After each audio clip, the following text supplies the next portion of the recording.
Hi, Arturo Riera here, Mr. Latin Jazz, speaking with a West Coast Latin Jazz institution. I won't say the great, legendary, because too many people say that. But John Santos truly is a West Coast institution, as somebody who, as a composer and arranger, produced scores of CDs, folkloric CDs, collaborations, dance bands, really the full spectrum of Latin music. As an educator, gives museum and university lectures on the history of Afro-Cuban music and the African diaspora. Um, and as just a contributor to the art form, has really advanced not only the knowledge but the playing of this music as an educator and someone who truly is always a fan. So I'm really honored to be with you, John. Thank you, I've Arturo. My interviewed honor. a Thank lot you. of people, but Thank you very much. you truly are a great contributor to the art, and that's why I'm really excited to talk to you today. And what I'd like to give folks the opportunity is really to, in your own words, hear the arc of your life. So I'll just start with some simple questions. You were born in San Francisco with a kind of interesting heritage, Puerto Rican and Cape Verdean. Tell me about your background. Yeah, I was born in the Mission District, San Francisco, and we lived 22nd and Harrison when I was born. And we moved, I think before I turned one, we moved up the hill to Bernal Heights. So I was in the Mission District my whole youth. The Cape Verdean part comes from my dad's side. His father was born in Cabo Verde, and he was a musician. My grandfather, he played accordion and guitar, and his partners were musicians. I have very distinct, clear memories, like it was yesterday, of being in his kitchen on Freelawn Alley, right off of 4th Street in South of Market, and they would convene in his kitchen all the time because he was a wonderful cook, and he cooked that incredible Creole Cape Verdean food. And he'd have these pots going on the stove, and they'd all be sitting around the table there in the kitchen playing that music. Now, this is from the time I was born up till I was about 10, 9 or 10. Then my grandfather's health went south, and he had to move, and that era kind of came to an end. But that whole period for me, he was my tightest partner. I used to be over there every weekend that I could, just about every weekend. I'd pack a bag on Friday. I'd pack a suitcase so I could go stay with my grandfather. And his partners played cavaquinho, violao style of guitar that they play, and violin, and then it'd be guitar and accordion, and they would sing, and it was just gorgeous music. Now at that time, I didn't play, and so I mean I wish I could jam with them. I wish I could play with them, But at that time, I would just be sitting there and soaking it up, and that's my only exposure to that Cape Verdean music. I never really got a chance to play it. And then many years later, with the world music scene and all that, Cesaria Evora came on the scene and became this ambassador for Cape Verdean music and kind of put it on the map for many people over the past few decades up till the time she passed.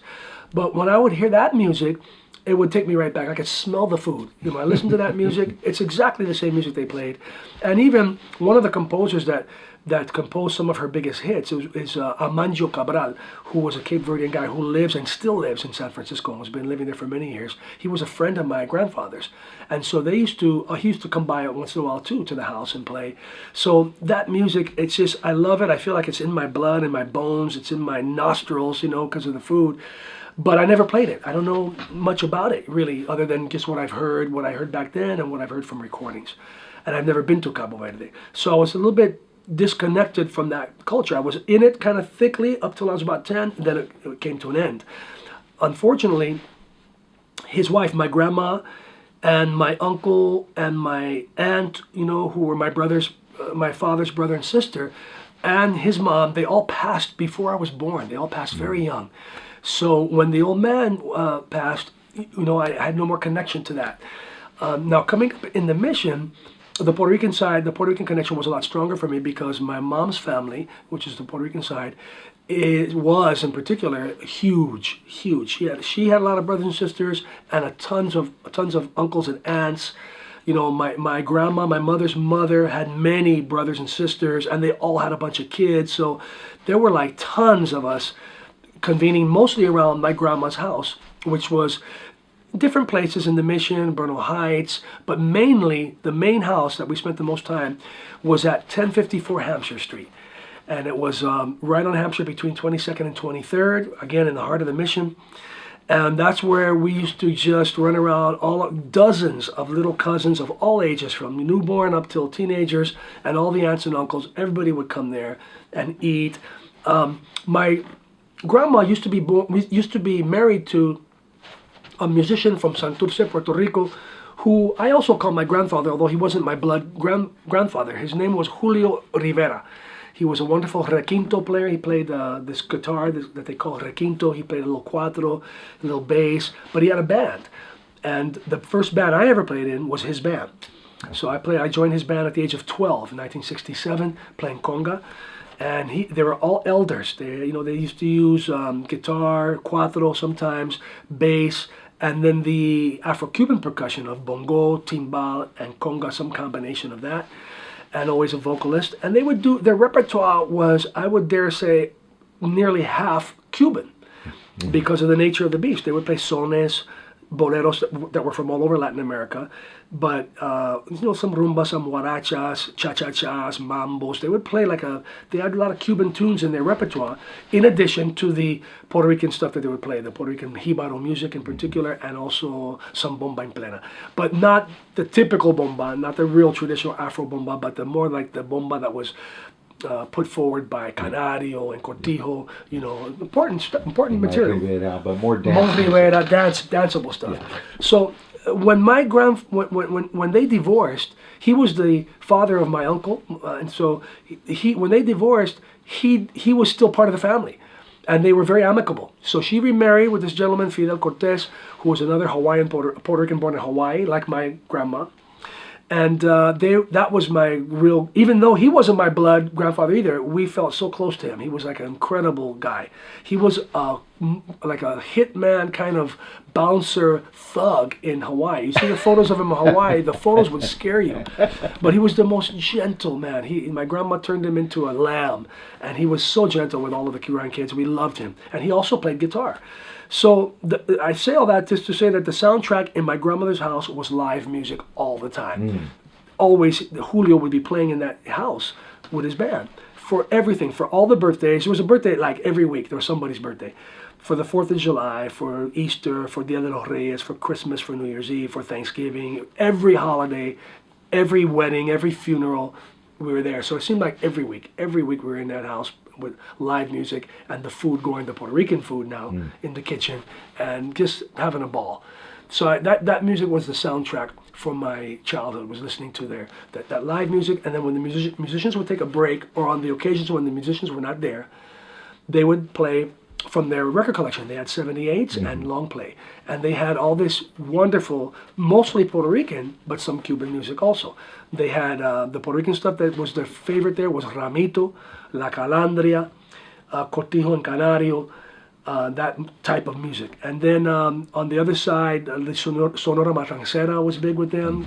And they used to listen to Daniel Santos, Trio Los Panchos. Yeah, the trios were big, were huge. The trio, all the trios, Trio Los Panchos. So that's the music, And then my mom's uncle, whose name was Domingo Perry. They changed their family name to Perry when they came here from Hawaii.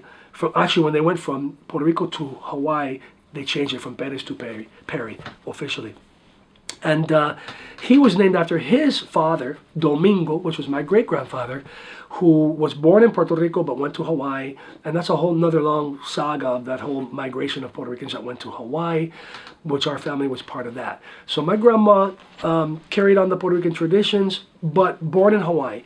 And she always would go back to Hawaii. And I found out in 1989 on an airplane heading to Puerto Rico with my mother and my grandma to be with my sister who was getting ready to give birth in Bayamon, Puerto Rico. I found out that was the first trip to Puerto Rico for my grandma. And that Ever. That knocked me out because she was the most Puerto Rican person I ever met. We knew our identity because of her. We knew about Puerto Rican food and music because of being in her house and because of her. And when I found that out, I had already been to Puerto Rico by that time a few times, And I was floored to find that out. That her first time, it was her first and last. She died a few years later, and I had the honor of going with her to Puerto Rico on her first trip. That's a whole another chapter too, because we had an amazing time, as you can imagine, in Puerto Rico. There's an organization called Boricuas Hawaianos, which they bring a contingent, a delegation from Hawaii to Puerto Rico, and they're hosted in Puerto Rico, in San Juan, and wherever they want to go, and it's a cultural contingent. They bring hula dancers and musicians that play what they call cachi cachi, which is the old Jibaro music, the way they play it, the way they've preserved it in Puerto Rico. In Hawaii, excuse me. And they play at the Instituto de Cultura in San Juan. So it's a big deal. And then the following year, the Puerto Rican delegation goes to Hawaii and they get hosted in Hawaii. So when we arrived in Puerto Rico, we happened to, by chance, we coincided with the delegation that was coming from Hawaii. And man, that was amazing. Because there were kids that were dancing hula, there were people playing cuatro Jibaro music, and there was an old guy there by the name of Ayala, who was an old schoolmate of my grandma's from Hawaii, who she hadn't seen in I don't know how many decades. So they were like so cute together, like old friends, and we went to the Instituto, went to all the events together. What an amazing time we had. That's great. And so at 12 years old, you started to play professionally. When was it? What was that moment you first heard that drum? You say, that's what I want to play.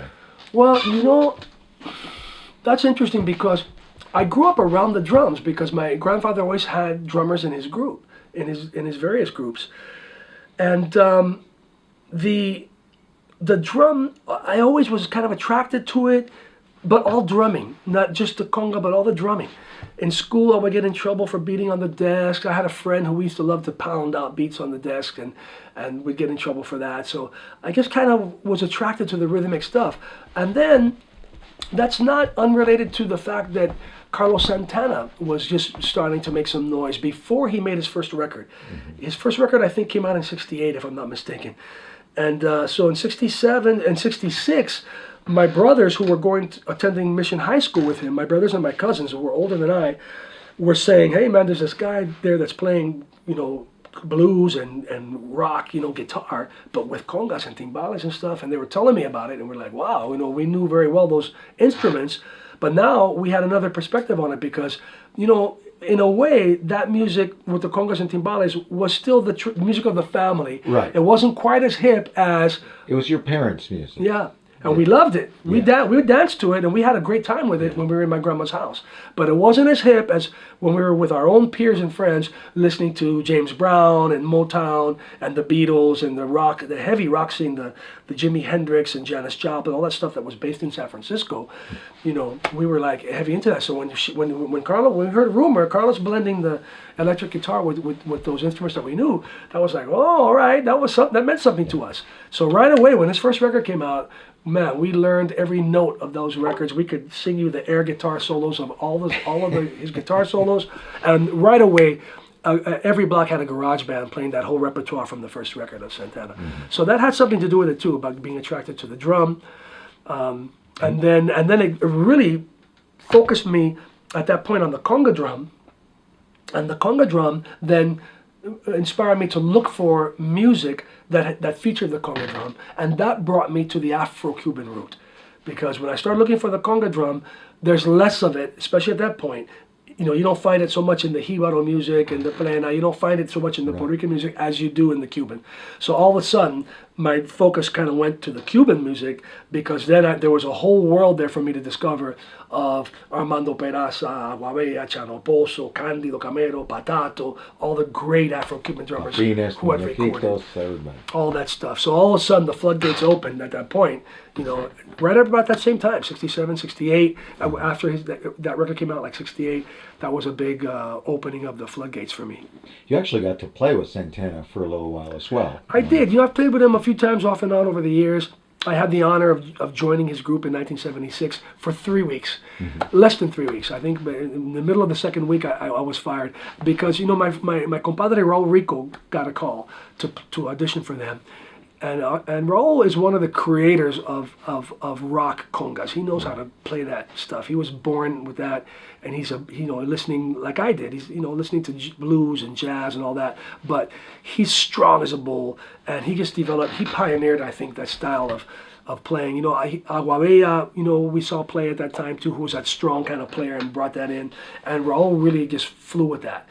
So Raul got a call. Raul and I were playing in a salsa band called La Banda in 1976. And one day he came to our gig and he said, I got an audition to play with Santana. I got called. I'm like, wow, we're so excited for him.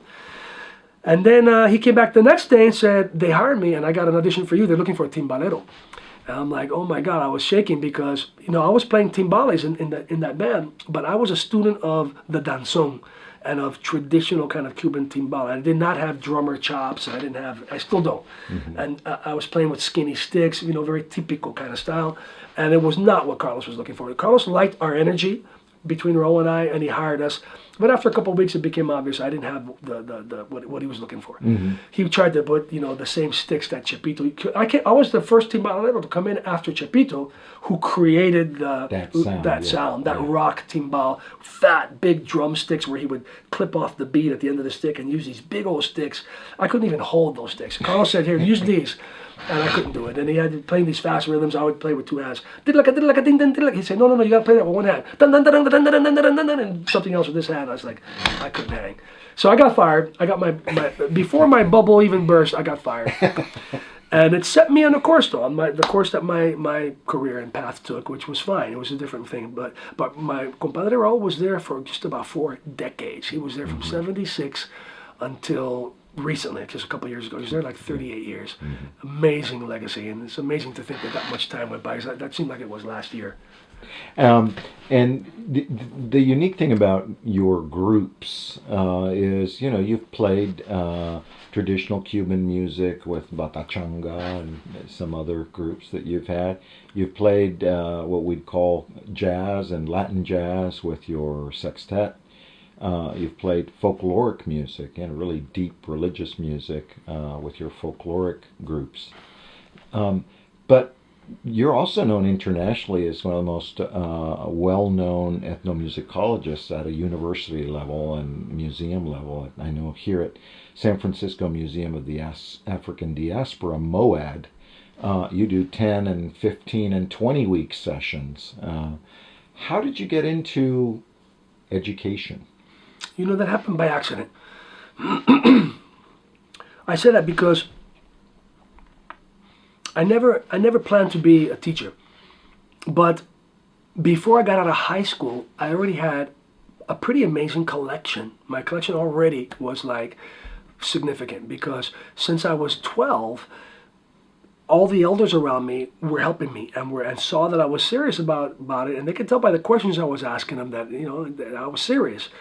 So they would always help me by giving me advice, but also bringing me things to study when they would travel. If they would go to Puerto Rico, to New York, or in some cases to Cuba, they would always bring back stuff for me because they knew that I would appreciate it. So I started getting slowly, books, records, discs, tapes, reel-to-reel tapes, video, all kinds of stuff.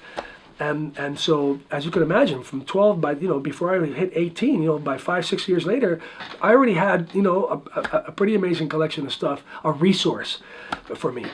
And so, because in this area in particular in the Bay Area, that information was rare. Mm-hmm. You couldn't get that in school. You couldn't learn it in school. And the Puerto Rican community here is relatively small compared to the Mexicano, Nicaragüense, the Latinos here.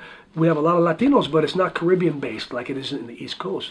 So you don't have much resource. So when the word got out, gradually that I had this information, I started getting asked to make presentations. Before I was out of high school, when I was still in high school, I was going to Galileo, and I gave a series of workshops and lectures at Mission High School. And so that would have to be like 72. I graduated in 73, so it was like 72, 73. Then I got also asked to make a presentation at the Mission Branch Library.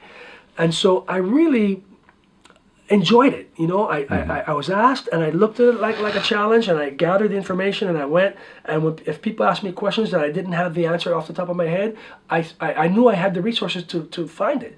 So it got me digging back into my collection. I realized this is cool. You know, I liked it. So I ended up, you know, applying for some grants, and within a couple of years, I ended up getting a lot of, for several years, grant support from the California Arts Council to do lectures and series at the newly formed Mission Cultural Center, and also at the Presida Valley Community Center, which is over at the foot of Bernal Heights, where in the neighborhood I grew up. So these were like places in the hood where I grew up, community centers, and all of a sudden I was working in these places and offering classes and becoming like a faculty. And it felt really nice. I enjoyed it. I really enjoyed it because it just made me, I'd have to prepare. In order to prepare for a lecture series, I got to go through and organize my information. And I really enjoyed it. It ended up being something that to this day, I never stopped enjoying. And it's like half of what I do.